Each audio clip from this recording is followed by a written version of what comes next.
was that? Oh, that's...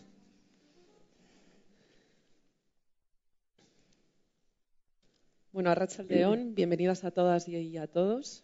Es un auténtico... Good afternoon, be welcome. It's a pleasure to have you here to this for this talk.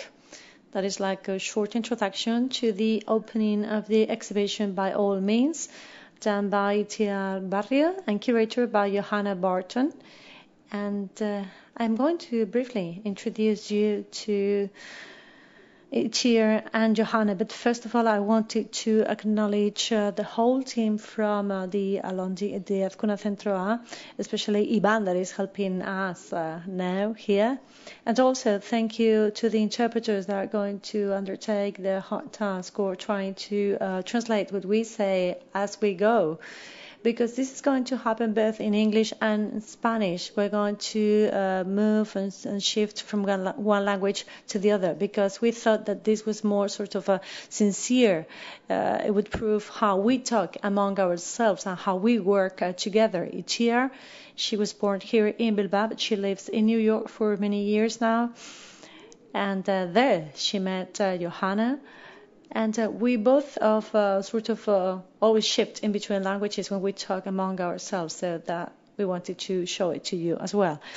Well, I am a curator and researcher, and I am the manager in Madrid in the K2M Center of Art Research, and I'm going to conduct this talk with Itziar. And I'm going to briefly sort of let you know about her biography and resume. She's been presenting her work in different places like participant in New York and the MACBA in Barcelona, the Museum of Contemporary Art in Belgrade, the Museo del Banco in Bogota, and many others. She's got many awards from the Ministry of Spain, the New York City Department of Cultural Affairs, and also she has a grant from the Multiverso Fundación BBVA. She's been doing residencies in Skowhegan, a School of Painting and Sculpture, also in the Escuelita in Nicaragua and the Hudson Valley Center for Contemporary Art. She's also a professor at the School of Visual Arts in New York, and she's been giving talks in the NYU, Hunter College, Montclair University, and the Parsons Design School. And here I have Johanna Burton. She's the curator of the exhibition we're opening this evening.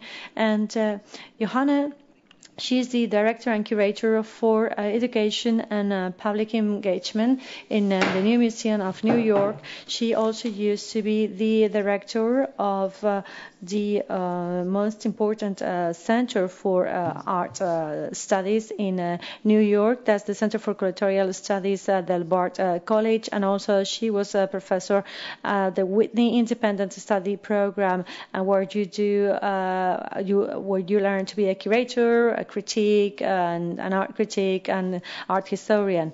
But she's been working in many other ways and formats. She also writes. She's been writing in many different places like Art Forum, Art Journal, October, and Text zur Kunst. And also she wrote catalogs for the different exhibitions in different institutions in the world. As a curator, she's been following artists like Sherry Levine. Together with Elizabeth Schussman, she curated the Mayhem exhibition at the Whitney Museum of American Art, New York.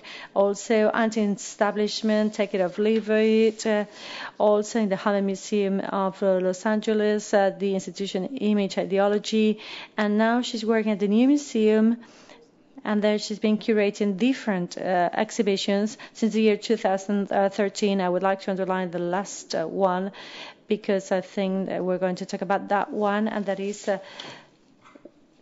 the one called Trigger Gender as a Tool and as a Weapon, that is on gender, about the gender issue, and we'll mention during our talk. I'd like to also say that she's been editing Cindy Sherman. She's been co-editing with Shanna Jackson and Dominic Wilson, The Public Servant, Art and the Crisis of the Common Good. And she's been also the co-editor of Trapdoor. Well, I'd like to now move on to talk about the exhibition that we are opening today here. By all means, you've been working like for 2.5 years in the preparation of this exhibition. This sort of gathers the main essence of your work during these last 10 years, and I think you've been able to sort of gather together different issues and concerns that you have and articulate your practice around what the text of that Johanna wrote very well explains. That is the different social exchanges, the social sexual relations, and also how in all these exchanges there's always a relationship of a power that are implicit.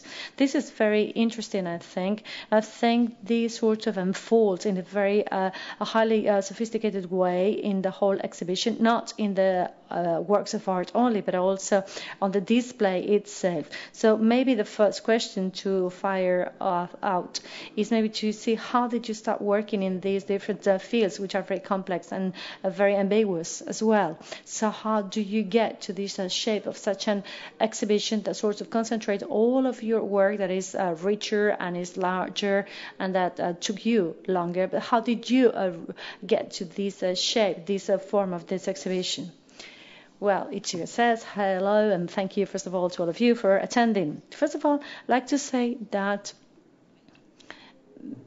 the first idea was to talk about our first 10 years, and what we've been trying to do is to do a conceptual work rather, and we made the decision to sort of show 4 projects, to collect 4 projects that sort of gather my main interest and also Johanna's main interest, and then to also put together an exhibition that was meaningful. And then well, as you were saying, all those concepts sort of are based in the display device. We've been working with projects, cooperating with this studio from New York, and every space has been really designed for that project. So you sit down in every space in a different way, and that is very particular. You don't sit upside down. It's just like sitting down in a regular way, but in a different way. And I'm talking about like daily things, daily issues, but in a very powerful way. Exhibition design is a super interesting part of curating, because what it means is that you work with an artist not just to present individual works, but to think about a kind of environment or atmosphere that's created between works that otherwise might not be seen together. I think this is something that I'm particularly interested in as I've worked over the last few years and seen large-scale exhibitions in which the kind of fabric or texture of an exhibition is probably as important as any of the artists within it, but it's rarely talked about in that way. So when you're lucky to work with an artist like Itziar, who's already thinking a lot about kind of audience engagement and the ways in which an audience is called upon in order to produce the work, even as they are watching it, it becomes very rich. So we very quickly got excited about producing a space that had a kind of cohesion through kind of almost very simple things, like the color blue when you go through the exhibition. It is a through line that will carry you from each of the pieces, but in every instance it operates slightly differently.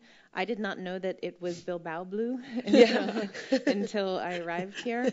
We were thinking about it in terms of older kind of strategies of digital and mostly film and TV, the idea of the chroma key blue that is behind talking heads or utilized in film when they want to actually project the characters into something that's actually not there but is imagined, or you want to sort of take realities and push them together. You use what is now a green screen but used to be a chroma key. But it's interesting also for the local context that it is Bilbao blue. Today the security guards came in and they matched the walls, which was a very wonderful thing to see. Other things that were interesting about the exhibition design that were so great to work on with projects, we're imagining, this is actually a pretty complicated space to install. It's a big hall. And particularly with works like Itziar's that are so much about a kind of audio immersion, we wanted things to touch. So we spent a lot of time just figuring out how you can hear each piece, but you're always aware of other pieces. So you're never in a kind of bubble. You're always aware that you're in an exhibition. Those were a few of the really interesting things, I think, about considering the exhibition as a whole. Well, that's actually really interesting that you're stressing or putting the accent in how exhibition making has actually articulated like the work between this self-reflective actually movement around like exhibition making. And I think that's also really interesting. We were talking about this before. I mean, Itziar's work, it's very much focused on unveiling a certain apparatus of how things are mediating in political and social life. I mean, systems of communication, systems of manipulation or obedience, in the pearls of obedience, be that or that can be actually embedded in the form of the structure of a casting, film casting, that can be even actually displayed into a strip club. So it's actually very interesting how you have not just delved or like really highlighted that issue, which is very much at the core of your work. I mean, animating your work, but you have both of you like worked together to actually amplify it in the whole room. And I think that's also something really interesting to, like a really important thing to remark. Yeah, I mean, it was an opportunity for us to think about a mechanism that's already present in your individual works within the schematic of an exhibition itself. So the hope is that you really enjoy each of these works, but that you also think about how they're presented within a larger exhibition. And I think, we had some funny conversations around, like, what does it mean to have different kinds of chairs? You know? And at one point, if you go into, we could have had it all, it's set up a little bit like a theater. And it verges on cheesy, right? Like there's this moment where you're not sure if it's too much. Too much. Yeah. And I think we really played with that line. Yeah, and also, I mean, it has like a super direct reflection on the fact that I use the IKEA chair as an object, and to kind of rewrite scripts of contemporary design, and I think in our context, and that is totally a reflection on the actual exhibition space of my own practice in sculpture. Absolutely. Igual también podríamos seguir hablando de estos materiales que tú. Maybe we could go on talking about those materials that you use constantly, because there are only like 4 kind of materials within the exhibition. So we've got moving images, we've got cement, and then we've got latex, and then the IKEA chairs. So you've got like 4 elements that you're sort of getting to know better, deconstructing them, giving them a new meaning, reconstructing them to create your own language, and from there produce different devices or works. Yes, I want to add that there are also some performances. And maybe I wanted to add that this is also part of the process, because my practice is always about analyzing the mechanism, the process of something like moving images in films, and to unveil that mechanism. And that is what I do, to question reality by doing so. And this also shows the process itself, or the fact of working. In many cases, and it shows in one of the performances that we have in the context of this exhibition that will take place by the end of May. But that sort of makes the whole exhibition be alive. There is one piece of work that is an activation. So every weeks we produce live a piece of work made with cement that activates itself. I've always been sort of navigating through different kind of means and media, and they complement each other. And also there's my own real need as a person that I have to work with people and do things with my hands as well. And I like it. This is why I like all these different means or ways to talk about different or the same things, but changing the format. It is true that from the point of view of materials, I've been using latex and also concrete or cement for a while, and I think this is due to this is to blame on perils of obedience. And I think I am the one that I am the most obedient, because I've been trying to do this in real time, film different locations and then in different continents and countries, and the objects that I sort of produce related to this is the grammar of those elements are the grammar of my project, and then the cement is related to labor, to something that is cheap, that is of daily use, and then latex is related to this subculture of desire. And I think to put the two together, I think is fascinating. They're so opposed that I hope they're going to produce a new meaning when you put them together. This is how I work. Yeah, desire is also one of the things that is quite important in your work. This is how this sort of a way of unveiling the display, the layout, the device sort of shows different structures that sort of have inside the desire element. And this has been part also of the films that we've been working with, like the Basic Instinct and all those films that we've been working with, where, as Laura Mulvey said, the desires are also biased by a way of looking at people or being looked by other people, that is feeling pleasure by the fact that somebody's looking at you. How this gaze also sort of organizes the exhibition. Yesterday, when we saw the exhibition for the first time, I realized that there was kind of a geometry of the visual of the gaze. There are some lines in the space that sort of connect together the different pieces of work, because the screens are placed diagonally, and also they are related to other viewpoints and to other pieces of art, and also to different places where people can sit to watch these works. And this creates lines which are not like the ordinary lines that usually a person would follow when watching an exhibition. Sorry. It's in Spanish to explain. Yeah, this. yeah. It's longer. It's interesting what you say about the diagonal lines. I think one thing that was very interesting for us was to think about indirect gazes. So politically, what it means to kind of think, I think for gender and class and race in particular, but to think about a deferred gaze, so not being able to immediately grasp something, reroutes power structures in a way that I think is quite feminist in implication, but also allows for an idea of something that's on the edges or like around the margins. I think also to that degree, or to that end, things like everybody sort of has a shared understanding, even if it's slightly different, of some of the texts that you use. So again, this idea of a kind of direct gaze that's deflected through, Streetcar Named Desire. We all know Tennessee Williams, or we all know, Sharon Stone's character. But what happens when you replace Sharon Stone as she's we've had all of these jokes about the moment of nobody has skirts on today.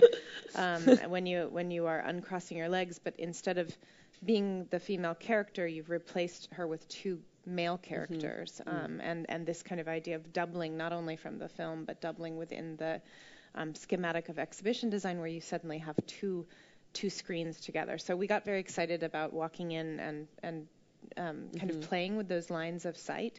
So there is a direct line from the beginning of the exhibition to the back, but what you see, if you look clear through, is a scaffold that makes it seem as though the exhibition is still in process. And that's something that also felt very important in terms of thinking about a practice that goes on and kind of disrupts easy connotations or ideas of what a show does.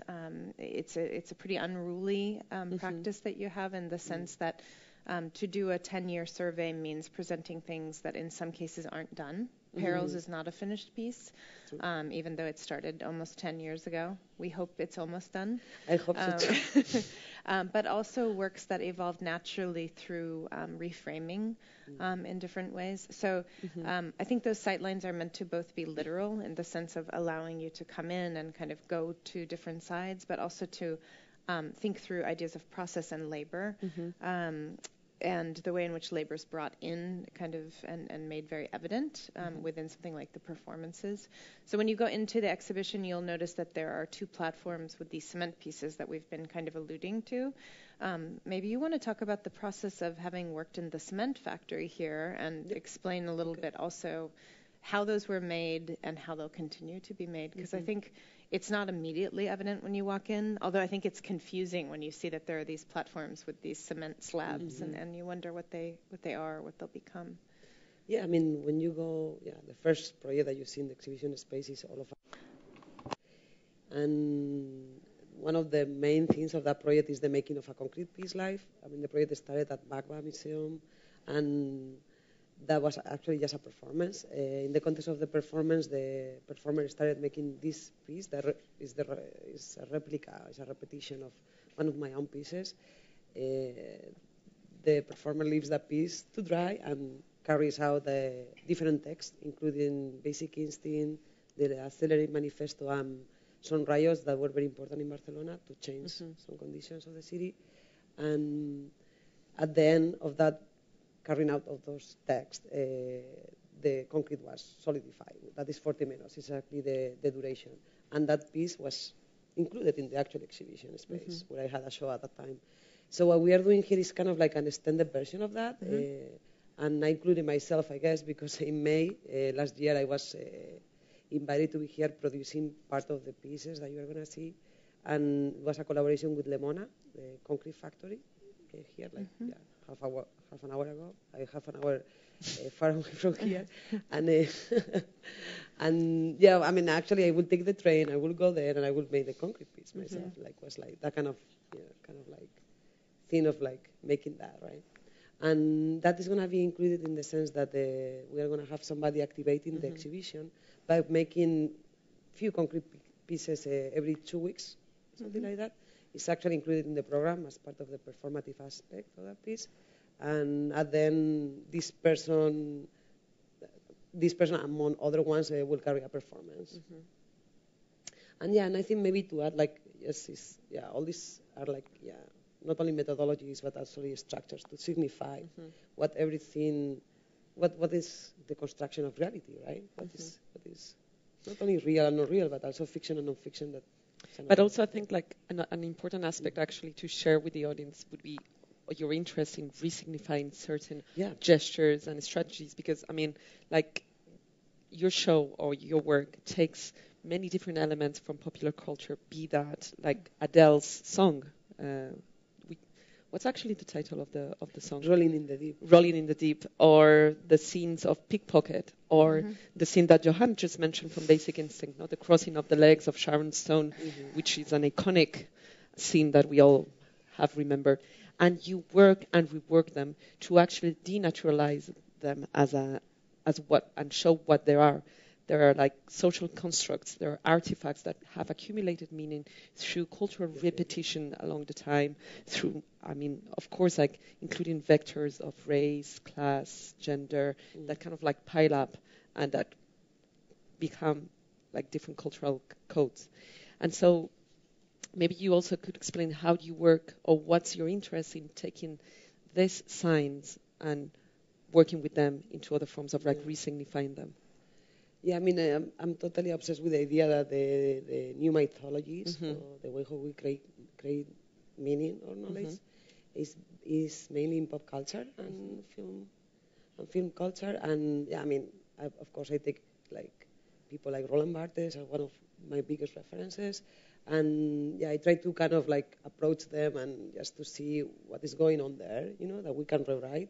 But also, I think it's kind of like trying to bring a mirror in how we how we construct reality, like how we kind of like by repetition of those symbols, signs, or icons, we kind of like are doing this, right? That is reality, And I think that is also very associated with like performativity and all these ideas that actually I think we are kind of like all here, no? Very, very related to how kind of like by repetition of something we create meaning, but how can we kind of like disrupt that, right? Yeah. So I'm very interested in that, in disrupting that in order to open new possibilities, or just even just reflect on what we are. Yeah, kind of there's doing. something very interesting also in what Roland Barthes says about like how the myth or how the message and how the narrative works, and is that things, as long as they signify, they can talk, ¿no? O sea, pueden hablar. O sea, el mundo habla, las cosas hablan. And so it's like the idea here would be, how can we also learn to actually read or interpret like non-verbal languages, and how they to actually appropriate them ourselves as other forms of language, to subvert them, and No, definitely, and it's why I'm very interested in the mechanism itself, because the media is the message, right? So it's kind of like that idea that how we are saying things is how we are actually saying what we say, right? So the mechanism is very important in my practice because of that too. Also, maybe it's also connected to the title you chose for the show. Maybe you can explain, because it's quite a singular title that actually also connects to many of the issues in the show, no? When we were trying to figure out a way to articulate something kind of a spirit behind the show, maybe a way of kind of communicating, maybe an affect in a way.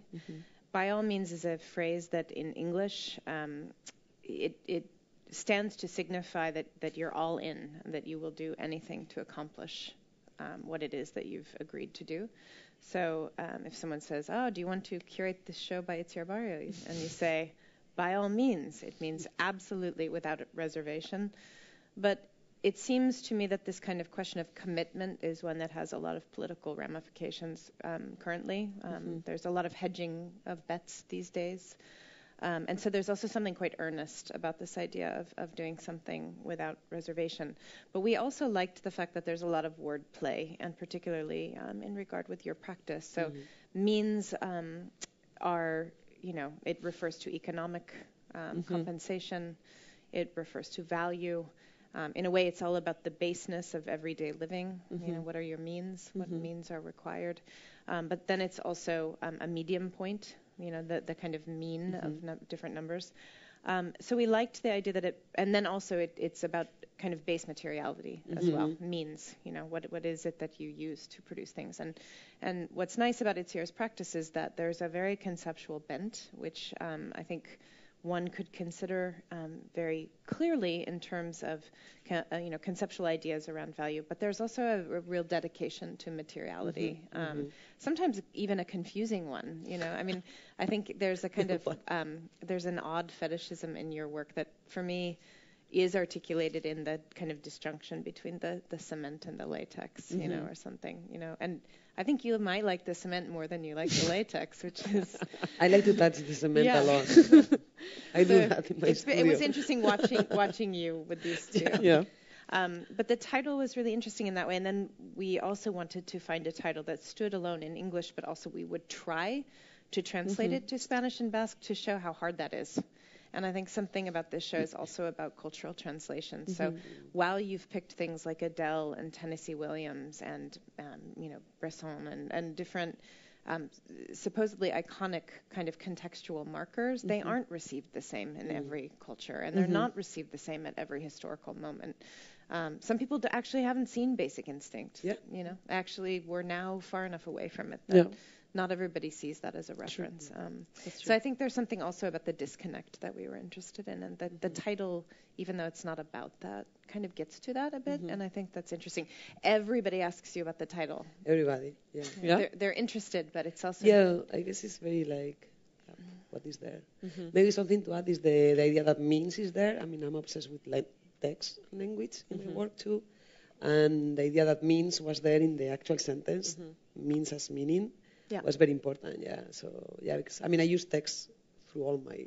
Text navigates through different medias in my practice, like from the performance by the using of scripts, and just on the actual graphic works that I have. You will see. So text is something very important for me, the rewriting of that, but the text as a material almost.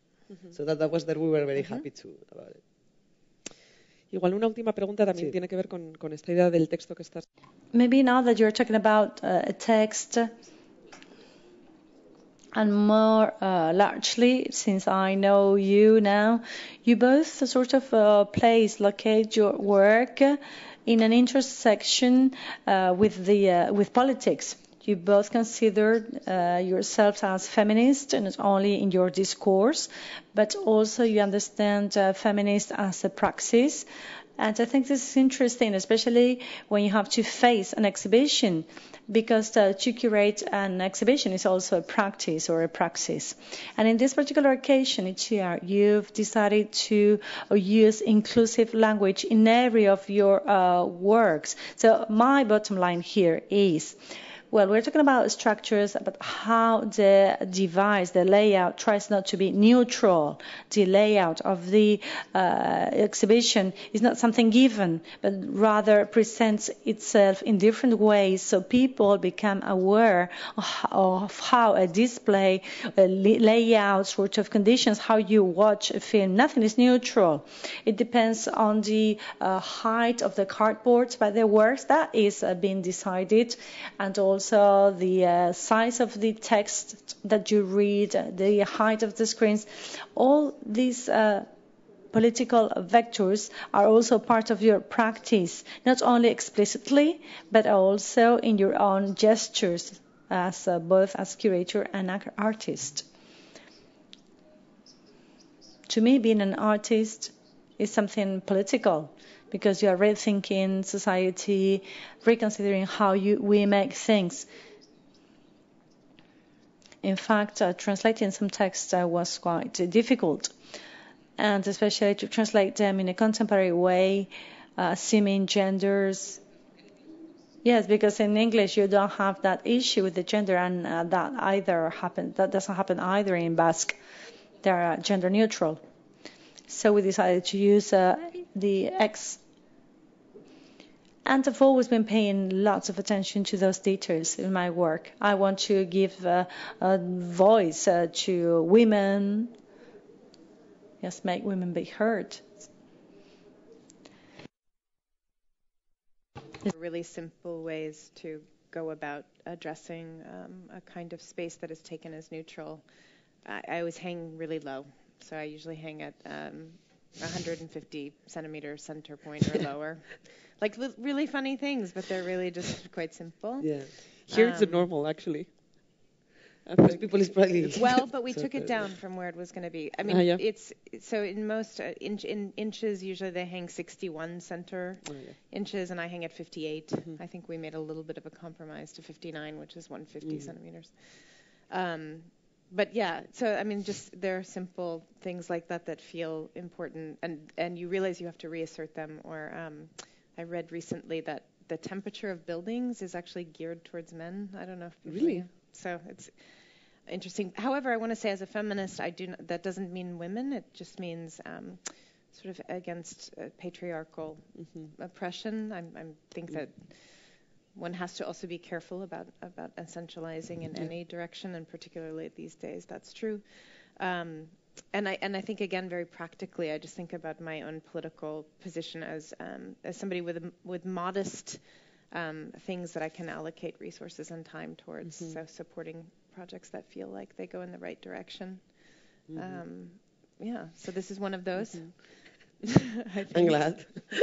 Yesterday you mentioned something that I've been thinking about for the last 24 hours, which was very nice, because I also feel like very related to my own practice, and is how do we understand exhibitions or exhibition making as the gathering of resources of many, be that of many types of natures and content, no? Yeah. I mean, if we're lucky, we have resources to allocate. Yeah. And that to me is like the basis of politics somehow. I don't have a lot of resources to allocate, but those that I am given, and the platforms that we have, I think it's about populating them and collaboratively. So not having to own those things in a singular way, which is important. Do you think we are going to ask people for questions, or do you have other things that you want to do? I'm just wondering. I was actually... You were there. You were on your way. Era justo el momento para proponeros si tenéis alguna pregunta. Well, that's what I was going to do precisely. Do you have any comments, doubts, suggestions that you want to share with us?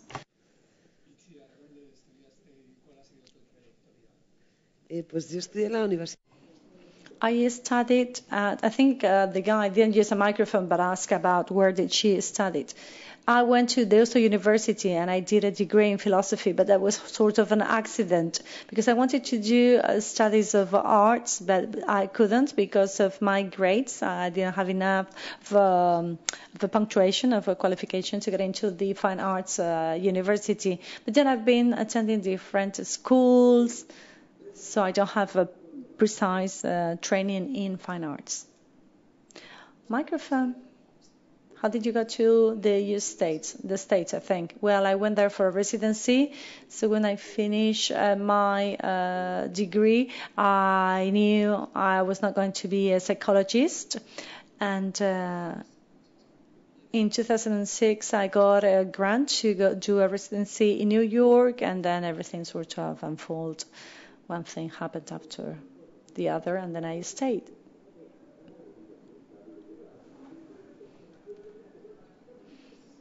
Any further questions?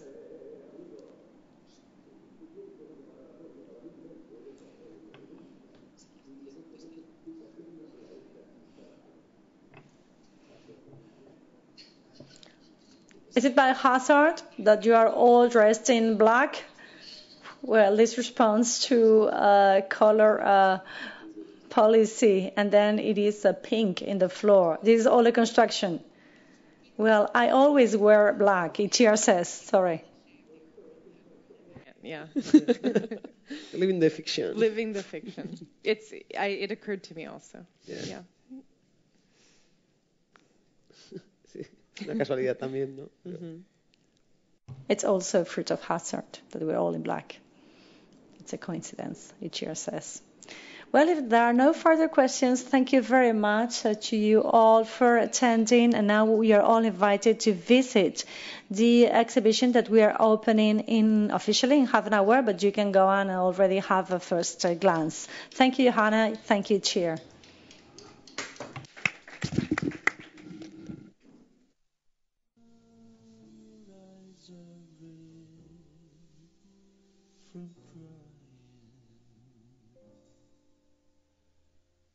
Oh